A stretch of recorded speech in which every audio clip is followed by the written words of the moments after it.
بسم اللہ الرحمن الرحیم۔ السلام علیکم دوستو، دنیا بھر کی بریکنگ اور سلیکٹڈ نیوز میں آج آپ سنیں گے، لیکن اس سے پہلے اگر ہو سکے تو لائک اور سبسکرائب کا بٹن ضرور دبا لیں۔ شکریہ۔ امریکہ نے کہا ہے کہ پاکستان عالمی برادری کے مطالبات تسلیم کیے جانے تک طالبان حکومت کو تسلیم نہ کرے۔ اینٹونی بلنکن نے کہا کہ ہمیں افغانستان سے انخلاء کے لیے ایک ڈیڈ لائن فراست میں ملی تھی، لیکن اس کے لیے کوئی منصوبہ نہیں ملا تھا۔ سابق امریکی صدر ٹرمپ کے فروری 2020 میں طالبان کے ساتھ معاہدے اور امریکی آرمی کے انخلاء کے بعد 9/11 کے بعد سے طالبان مضبوط ترین فوجی پوزیشن میں تھے، جبکہ ہمارے پاس 2001 کے بعد زمین پر سب سے کم تعداد میں فوجی موجود تھے۔ صدارت کا عہدہ سنبھالتے ہی صدر جو بائیڈن کو فوری طور پر اس بات کا انتخاب کرنا پڑا کہ وہ افغانستان میں لڑائی کا خاتمہ کریں یا اسے مزید بڑھا دیں۔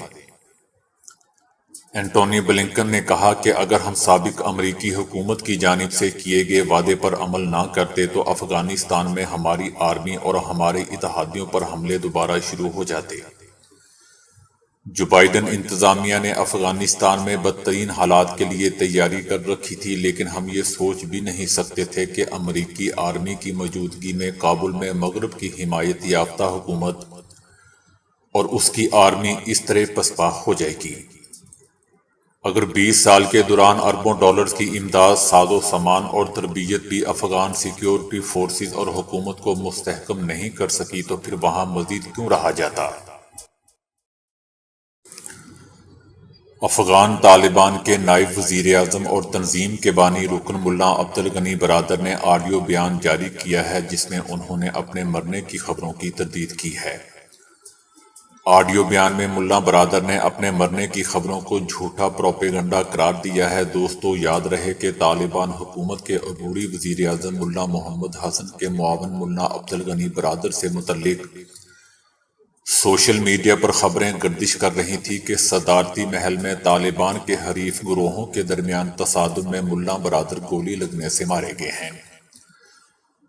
ملا برادر نے آڈیو پیغام میں وضاحت کی کہ گزشتہ چند راتوں میں میں دوروں پر تھا۔ انہوں نے مزید کہا کہ میں اس وقت جہاں بھی ہوں ہم سب خیریت سے ہیں، میرے تمام بھائی اور دوست بھی خیریت سے ہیں۔ ملا برادر نے مزید کہا کہ میڈیا ہمیشہ جھوٹا پروپیگنڈا نشر کرتا ہے، اس لیے میں ہر جھوٹ کو مسترد کرتا ہوں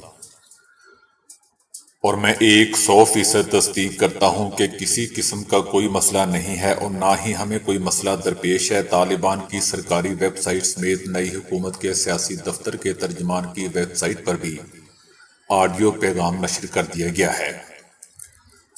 طالبان کے امیر ہیبت اللہ سے متعلق بھی افواہیں پھیلائی گئی تھیں کہ وہ کئی سال پہلے وفات پا گئے تھے، تاہم افغانستان کا مکمل قبضہ حاصل کرنے کے 2 ہفتے بعد ہی ترجمان ذبیح اللہ مجاہد نے بتایا تھا کہ سپریم کمانڈر قندھار میں موجود ہیں۔ بین الاقوامی ماہرین کی ایک ٹیم نے مردوں کے بال جلد گرنے کے خطرے کو 7 گنا بڑھانے والی جین دریافت کی ہے۔ 5000 افراد کے ڈی این اے پر تحقیق سے یہ معلوم ہوا ہے کہ بال گرنے میں 2 طرح کی جینز کا تعلق ہوتا ہے۔ نیچر میگزین کے مطابق 7 میں سے 1 فرد میں جینز کی یہ دونوں قسمیں پائی جاتی ہیں۔ ماہرین نے کہا ہے کہ اس بات کا اندازہ لگا لینے سے کہ بال جلدی گر سکتے ہیں ان کے علاج کے متعلق ترقی میں مدد ملے گی۔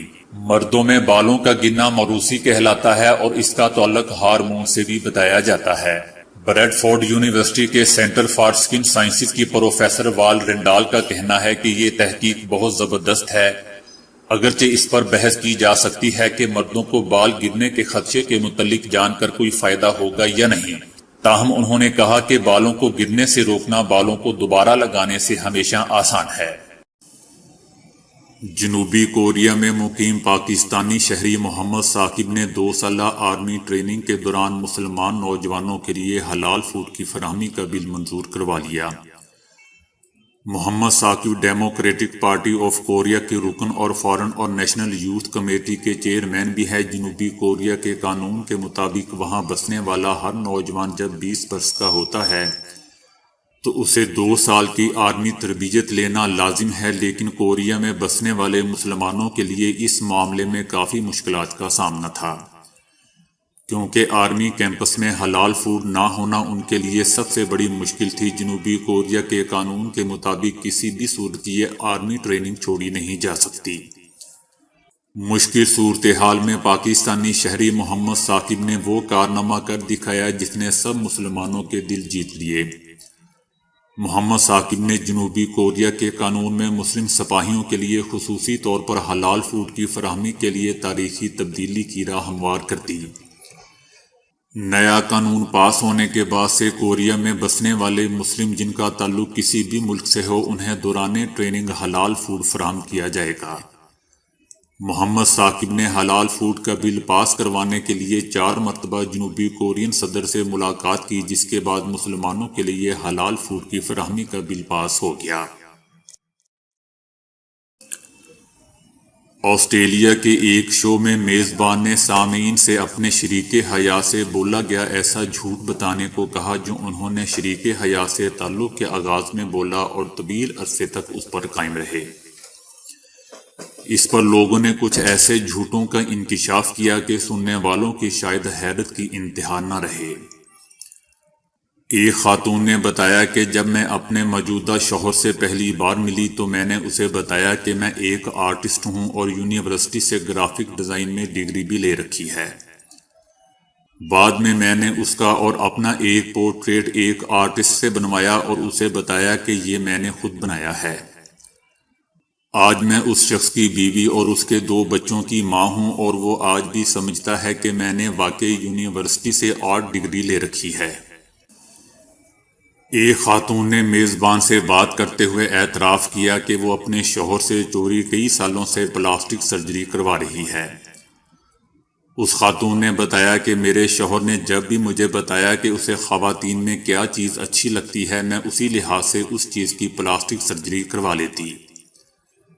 خاتون کا کہنا تھا کہ میں اب تک اپنے ہونٹوں، ناک، رخساروں وغیرہ کی پلاسٹک سرجری کروا کے انہیں اپنے شوہر کی پسند کا بنوا چکی ہوں، اور میرے شوہر کو اس بات کا علم نہیں ہے کہ میں پلاسٹک سرجری کروا رہی ہوں۔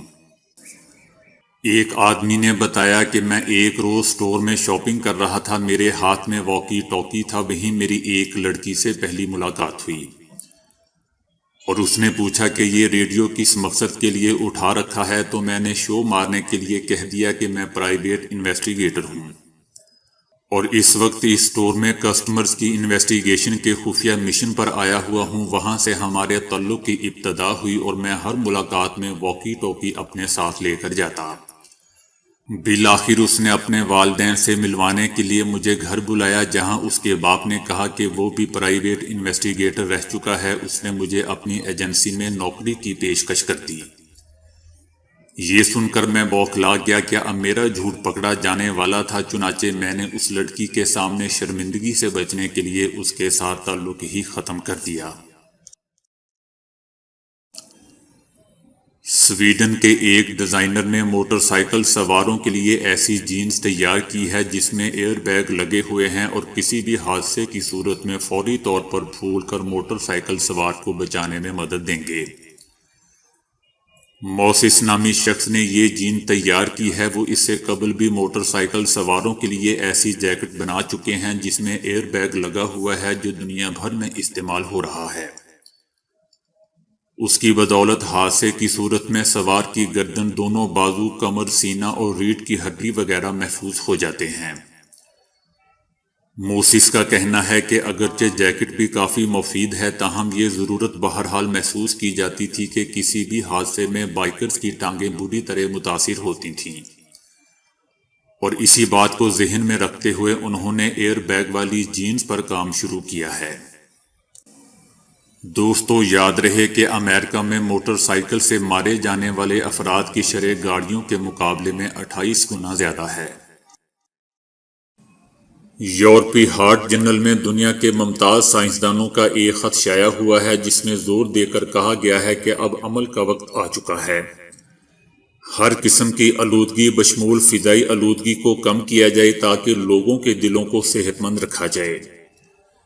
جرمنی، فرانس، یورپ، برطانیہ اور دیگر ممالک کے سائنسدانوں نے اپنی رپورٹ میں ناقابل تردید شواہد پیش کیے ہیں اور کہا ہے کہ شور اور فضائی آلودگی پوری دنیا میں ہر جگہ موجود ہے اور دل کے لیے انتہائی مضر ہے، جسے نظر انداز نہیں کیا جا سکتا۔ اس سے قبل تحقیقات بتاتی ہیں کہ پوری دنیا میں فضائی آلودگی قبل از وقت 90 لاکھ اموات کی وجہ بن رہی ہے۔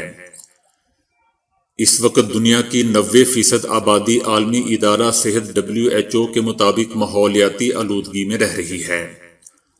اگر اسے قابو کر لیا جائے تو صرف یورپ میں ہی ہر سال 4 سے 5 لاکھ افراد کو مرنے سے بچایا جا سکتا ہے۔ تاہم ترقی پذیر اور غریب ممالک میں فضائی آلودگی نہایت ہی گھمبیر اور تباہ کن ہے۔ اب یہ بات بھی ثابت ہو چکی ہے کہ گندی ہوا میں سانس لینا شوگر، فالج اور دیگر امراض کو بھی بڑھاتا ہے۔ اس ضمن میں سب سے بڑی ذمہ داری حکمرانوں پر عائد ہوتی ہے کہ وہ ہر ممکن طور پر قوانین کو سخت بنائیں تاکہ فضا میں آلودگی کی شرح کو کم کیا جا سکے۔ اگر اس وقت برقی کاروں کو لایا جائے تب بھی بہت کم فرق ہوگا، کیونکہ بڑی سواریاں پیٹرول اور ڈیزل پر ہی چل رہی ہیں۔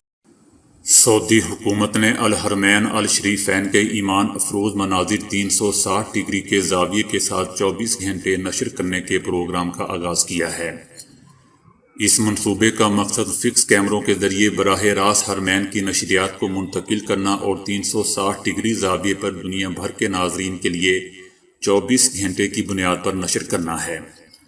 اسمارٹ فونز میں حرمین کے حوالے سے ایپلیکیشن لوڈ کرنے کے بعد دنیا کے کسی بھی کونے میں بیٹھ کر مسجد حرم اور مسجد نبوی کے کسی بھی مقام کا براہ راست دیدار کیا جا سکے گا۔ دوستو، 360 ڈگری زاویے کا مطلب یہ ہے کہ آپ ویڈیو کو سکرین پر ٹچ کر کے کسی بھی زاویے پر دیکھ سکتے ہیں۔